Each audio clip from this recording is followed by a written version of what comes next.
Ne nous regardez pas, rejoignez-nous. Ne nous regardez pas, rejoignez-nous. Ne nous regardez pas, rejoignez-nous.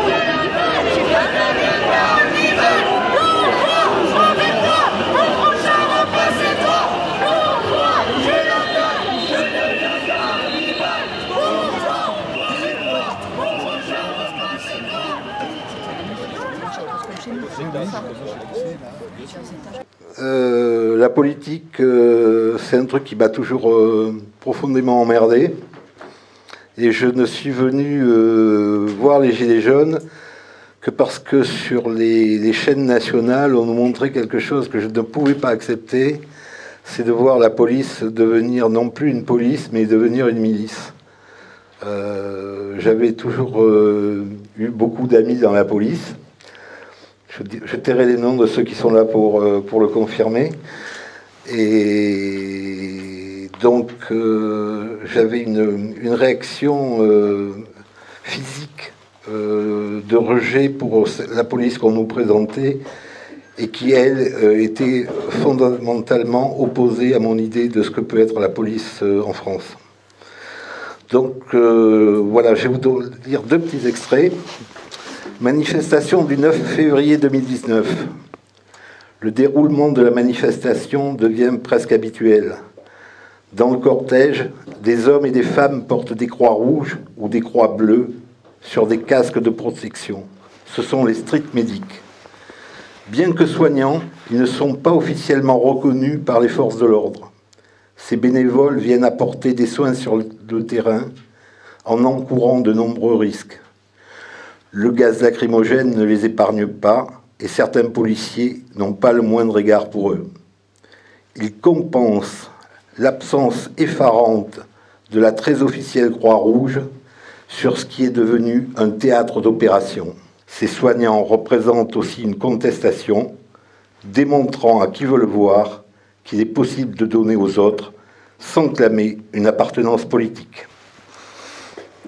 Voilà, ça c'est mon premier extrait que j'ai choisi, parce que les Gilets jaunes, au-delà de toutes les forces politiques, c'était d'abord et surtout un cri de tous les gens qui vivent la misère au jour le jour, de tous les gens qui comptent les euros, de tous les gens qui sont méprisés par un pouvoir devenu totalement aveugle. Manifestation du samedi 16 mars 2019. La fête commence au même endroit. Mais aujourd'hui, 1 ou 2 milliers de marcheurs pour le climat participent au début de la manifestation. Le cortège, toujours festif, emprunte la rue Esprit des Lois et pas moins de 8000 manifestants en rang serré se dirigent sans heurts vers la place Gambetta. Les premiers manifestants arrivent à la gare accompagnés d'un groupe d'une vingtaine d'individus décidés à détruire. 2 distributeurs de billets de banque et l'agence bancaire de la banque Société Générale sont vandalisés. Un distributeur n'a pas d'âme et sera remplacé. Comme toujours, les petits paieront ces dégradations par un biais ou un autre. Je peux comprendre la haine de certains jeunes pour cette société qui ne sait leur donner un espoir. Ces comportements n'apportent rien, si ce n'est de créer un climat de peur et de justifier la répression policière des manifestants dans leur ensemble. Merci, et puis maintenant on va passer au meilleur moment.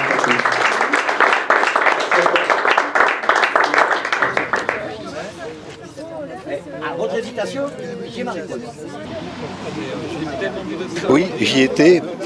C'était une aventure pour moi qui n'avait pas de grande vision politique, qui avait passé 50 ans de ma vie à ignorer la politique, à être égoïste. Et puis un jour, les images odieuses de la répression des Gilets jaunes m'ont jeté dans la rue pour rejoindre ces gens qui étaient méprisés par tous. Donc avec un gilet jaune pour démarrer ou sans gilet jaune? Alors pour démarrer avec un gilet jaune, et puis au bout de 2 manifestations, j'ai senti que je n'étais plus assez dynamique pour être en tête et porter la banderole. plus assez courageux pour m'opposer physiquement aux forces de l'ordre. Donc j'ai choisi d'utiliser la plume pour combattre ce qui est devenu non plus une police mais une milice. Mais à quel moment, véritablement, est-ce qu'il y a un déclencheur, un moment déclencheur, où tu te dis, je vais écrire un bouquin? Oui, à la deuxième manifestation, j'ai été gazé et en plus j'ai pris un coup de matraque simplement dans la jambe, mais sans aucun motif. Pour moi, c'était intolérable. J'avais côtoyé les services de police pendant longtemps. Je n'étais donc pas un anti-flic, bien au contraire. Ce jour-là, la police n'était plus ce qu'elle représentait pour moi. Elle n'était plus la défenseuse de l'orphelin et du pauvre malheureux qui est battu par ses parents. Elle était devenue une force au service d'un pouvoir uniquement, et ça, je ne pouvais pas l'accepter. Donc c'est un ouvrage politique ou un ouvrage sociologique sur le mouvement? Plutôt un ouvrage sociologique sur le mouvement. Politiquement, je ne m'engage pas beaucoup parce que je pense qu'en France, la seule chose que notre jeune président avait raison, c'est le clivage droite-gauche est complètement dépassé. Aujourd'hui, il faut penser à donner du bonheur aux Français. Donner du bonheur aux Français, c'est permettre à ceux qui ont le moins de retrouver quelque espoir et à ceux qui ont le plus de rentrer dans une modération de bon aloi. Donc j'y étais, est-ce que demain tu y seras et est-ce qu'il y aura un deuxième tome? C'est pas moi qui vais écrire l'histoire, moi je ne fais faire que la relater. Les grands acteurs, ce sont les Gilets jaunes. Les grands acteurs, ce sont les policiers qui sont manipulés par ce pouvoir. Parce que le coup de génie de ce pouvoir a été de faire l'opposition police-Gilets jaunes au lieu de faire l'opposition gilet jaune politique gouvernementale. Quand on est président de la nation, on se doit de protéger tout le monde. Et là, ils n'ont protégé ni les gilets jaunes, ni ceux qui sont restés à côté, ni leur propre police qu'ils ont envoyé au carton, parce que c'est ce qu'on peut dire, ils l'ont envoyé au carton, avec le risque qu'une insurrection violente apparaisse. Ce qui aurait pu exister, on est passé quelquefois à 2 doigts de l'accident très très grave. Ben, c'est ça, en fait, il y était, nous y étions, vous étiez, puis peut-être que samedi prochain, ben, nous y serons.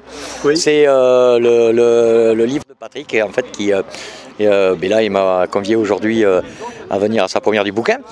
C'est quelque chose que il m'a parlé déjà il y a bien 3-4 mois, tranquillement, où qu'en fait, il était présent parmi nous pour faire un bouquin sur ce qui se passait à Bordeaux en tant qu'observateur. Je sais que les débuts n'ont pas totalement été aussi faciles pour lui.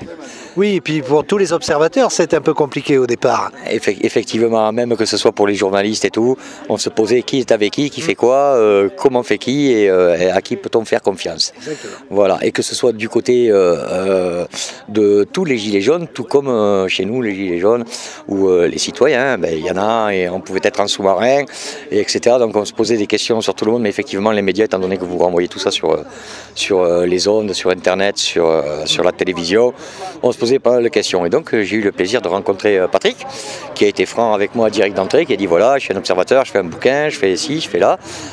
J'essaye de retracer un tout petit peu la vie du gilet jaune dans la manifestation. Et donc aujourd'hui je suis venu à l'inauguration de son livre, quoi, pour sa première du livre J'y étais. Et est-ce que vous avez lu ce bouquin et est-ce que vous avez déjà un avis? Ouais, alors effectivement, je l'ai même lu à 2 reprises, parce que la première fois que je l'ai lu, d'abord c'est un bouquin qui est très facile à lire, il n'est pas très épais, et une fois qu'on s'y plonge, je le dis franchement, la première fois j'ai dû le lire en 2h30, la deuxième fois je l'ai lu en 1h10, donc il est très facile à lire. Ensuite, bon, peut-être parce que comme je suis de Bordeaux, facilement j'arrive à me resituer dans l'action quand il peut nous la montrer, comment ça se passe. Enfin, en tout cas, c'est quelque chose qui est, pour moi, Patrick a été très objectif dans ce qu'il a fait.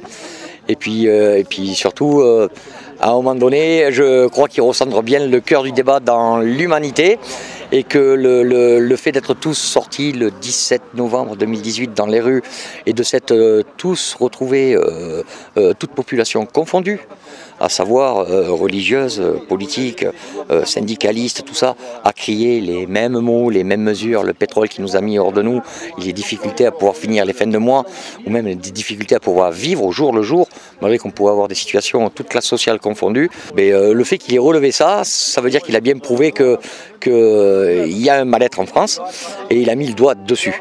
Et dans le J'y étais, je me suis reconnu normalement, surtout dans ce passage-là de son bouquin, il y a vraiment quelque chose qui se passe chez nous à l'heure actuelle en France depuis 2018 et encore à l'heure actuelle. Et après, il développe et effectivement, quand on voit ce qu'il en est aujourd'hui du mouvement, on a encore beaucoup de boulot. Il faut qu'on retrouve cette humanité totale, quoi. Tous confondus, toute classe sociale confondue, et qu'on reparte sur ces bases-là, à savoir l'humanité, la redistribution de toutes les richesses, parce qu'on est un pays riche, on est un pays qui peut apporter, et si la France apporte quelque chose à quelqu'un, on peut éclairer le reste du monde et surtout se sentir nettement mieux. Donc moi je dis que Patrick, si j'y étais et j'ai aimé, je vous conseillerais de le lire, de l'acheter, c'est pas cher, ça se lit très vite, et en plus c'est l'été, c'est à profiter sur les plages, franchement, voilà. Merci. Merci à toi Philippe, merci à vous Mediacorp. Non mais c'est pour ça, monsieur Philippe. Moi, personnellement, j'ai kiffé.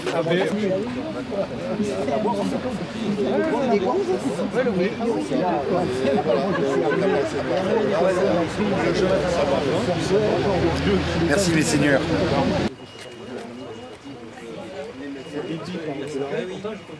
C'est ça.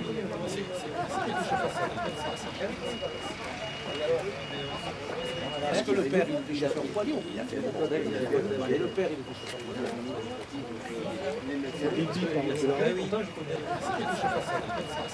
Est-ce que le père, il est chauffeur poignot? Il a fait le père, il est chauffeur poignot.